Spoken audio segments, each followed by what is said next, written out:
નમસ્કાર દર્શક મિત્રો, સ્વાગત છે આપનું સૌરાષ્ટ્ર ફાસ્ટ ન્યૂઝના એગ્રી ન્યૂઝમાં।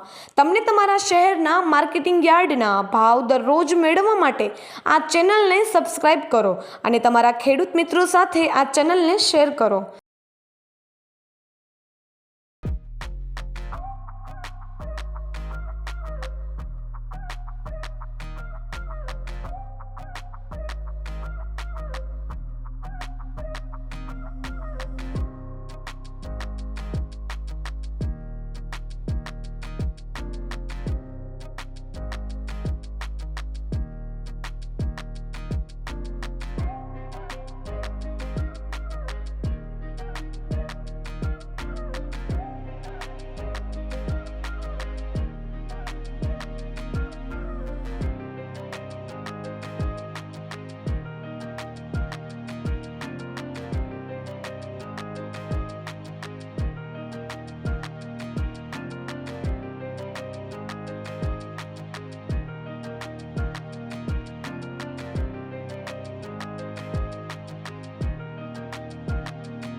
દર્શક મિત્રો, આ માહિતી જો તમને ગમી હોય તો સૌરાષ્ટ્ર ફાસ્ટ ન્યૂઝ ચેનલને લાઇક, શેર અને સબસ્ક્રાઇબ કરો।